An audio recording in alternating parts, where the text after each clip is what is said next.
ارے ہوتا کہ نہیں ہوتا؟ اب ساری عورتیں ایک دوسرے کا کپڑا دیکھتی کہ بھائی تیرے کپڑے میں تو وہ چیز ہی نہیں، وہ فاطمہ کا کپڑا تو دیکھ. تھوڑی دیر میں عورتوں نے فیصلہ کیا کہ ہمارا کپڑا اس کے مقابلے میں کچھ بھی نہیں ہوگا، اس سے کہ تمہارا زمین کا ہے وہ آسمان کا، تمہارا اپنا بنایا ہوا وہ، تمہارا تو کوئی درزی نے بنایا ہوگا، کوئی مل میں بنا ہوگا، اور وہ تو اللہ کی جنت میں بنا. اب حضرت فاطمہ جب آئی آ کر بیٹھ گئے حضرت فاطمہ، تو حضرت فاطمہ نے دیکھی کہ کوئی بات کرنے کو تیار نہیں، ارے کوئی بات کرنے کو تیار نہیں، سب کپڑے کو دیکھ رہے ہیں کہ یہ دنیا کی مارکیٹ میں تو مل ہی نہیں سکتا، یہ کپڑا دنیا کی مارکیٹ میں مل ہی نہیں سکتا، پتا یہ کپڑا کہاں سے آیا؟ دنیا کے بڑے سے بڑا ہیرا لگاؤ لیکن کپڑا چمکے گا، زمین تو نہیں چمکے گی بھائی، زمین تو نہیں چمکے گی، یہ آیا کہاں سے؟ اس لیے میرے دوستوں دیکھا ہوگا ہر کپڑے والا ٹیوب لائٹ کھولی رکھتا ہے، دن دہاڑے ٹیوب لائٹ کھولی، بل آئے تو آئے لیکن کپڑا چمکنا چاہیے تو ہی لے گا، ہے نا؟ ایسا ہوتا کہ نہیں ہوتا؟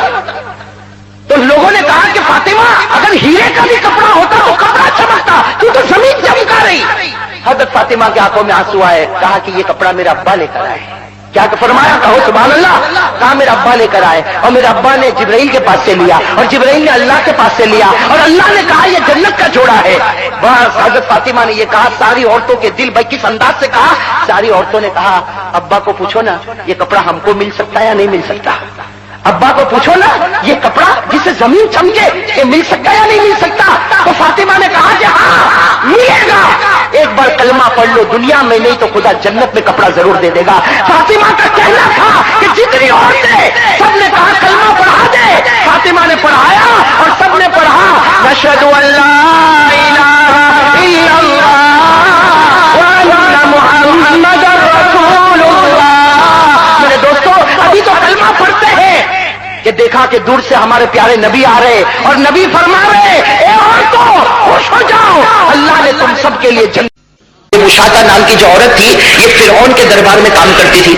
فرعون تو دشمن تھا، یہ فرعون کے دربار میں کام کرتی، اور اس کا کام کیا تھا کہ فرعون کے دربار میں جتنی لڑکیاں اور فرعون کے دربار میں جتنی عورتیں سب کے بال بنانے کا کام اس کے ذمہ رکھا گیا. یہ عورت کا کام ہی یہ تھا کہ شاہی دربار کی جتنی عورتیں ہو، شاہی دربار کی جتنی لڑکیاں ہو، سب کے بال بنانا یہ اس عورت کا کام، یہ مشاطہ کا کام تھا. اب ایک مرتبہ یہی عورت جن کا نام ہم نے بتایا حضرت مشاطہ، یہ فرعون کی بڑی لڑکی کا بال بنا رہی. میں کس کا بال بنا رہی؟ فرعون کی بڑی لڑکی کا بال بنا رہی. بال بناتے بناتے اس کے ہاتھ سے وہ کنگھی چھوٹ گئی. جو کنگھی ہاتھ میں ہوتی نا وہ کنگھی چھوٹ گئی. آپ کو معلوم ہوگا ہمارے ہاتھ سے کوئی چیز چھوٹ جاتی تو ہم کہتے ہائے اللہ، ہماری زبان سے کیا نکلتا؟ اے اللہ. تو اسی طریقے سے اس کے ہاتھ سے وہ کنگھی چھوٹی تو اس عورت کی زبان سے نکلا یا رب موسیٰ، اے موسیٰ کے پروردگار. کیا نکلا؟ اے موسیٰ کے پروردگار، اے موسیٰ کا رب. بس یہ زبان سے نکلا. وہ لڑکی تو فرعون کی لڑکی بیٹھی تھی، فوراً پیچھے مڑی اور کہا کہ تو نے کیا کہا؟ تو حضرت مشاطہ نے کہا کہ میں نے کہا اے موسیٰ کا رب. تو لڑکی بگڑ گئی، کہا کہ رب تو میرا باپ ہے، میں فرعون خدا ہے، میں فرعون. اور اللہ کا بھی ایک عجیب و دستور، سارے لوگوں کی عمریں کم ہوتی ہیں، بھائی سارے لوگوں کی عمریں کم ہوتی ہے، لیکن فرعون کو اللہ نے 400 سال تک دنیا میں رکھا. میں بہت لمبی عمر ملی فرعون کو. کتنے سال کی؟ ہاں ایک بات سمجھنا، جب بات آئی تو بات بتا دوں کہ انسانوں کی عمر بہت کم ہوتی ہے. بھائی ہماری عمر، ہمارے نبی نے فرمایا اعمار امتی ما بین 60 و 70. ہمارے نبی صلی اللہ علیہ وسلم نے فرمایا کہ میرے امت جتنے ہیں ان کی عمر 60 اور 70 کے درمیان. کتنی فرمایا؟ 60 اور کچھ ایسے ہوں گے جو 70 کے اوپر بھی جائیں گے، لیکن اکثر کے بارے میں ہمارے نبی نے فرمایا ان کی عمر 60 ہوگی یا زیادہ سے زیادہ 70. تو انسانوں کی عمر کم ہوتی. میں انسانوں کی عمر، فرعون بھی انسان تھا لیکن اللہ نے اس کی عمر کتنی رکھی تھی؟ 400 سال. ہاں جناتوں کی عمر بہت لمبی ہوتی ہے. میں جناتوں کی عمر، لیکن اب جنات کے بارے میں کچھ کہوں گا تو آپ کہو گے بھائی بڑی رات کو بھی ڈرانے والی بات ہے. جنات سے ہم ڈرتے، وہی تعجب ہے کہ بھائی ڈرتا کیوں آخر تو جنات سے؟ ارے بھائی ڈرتے نا، ہمیں انکار نہیں کرتا دنیا میں جنات ہے. بھائی دنیا میں جنات اور ماننا پڑے گا، جو نہیں مانے گا ایمان سے نکل جائے گا. اس لیے پورے قرآن کریم میں جناتوں کو جیسے انسانوں کو خطاب ہوا جناتوں کو بھی خطاب ہوا. بلکہ پارہ نمبر 29 میں سورت اتری جس سورت کا نام ہے سورت الجن. تو جنات ہے، جناتوں کی عمر بہت لمبی ہوتی ہے. بھائی ایک واقعہ سناؤ جنات کا. آپ گھر جا کے ڈرو گے تو نہیں نا، تو وہ الگ بات ہے کہ معلوم نہیں ہم لوگ جناتوں سے بہت ڈرتے.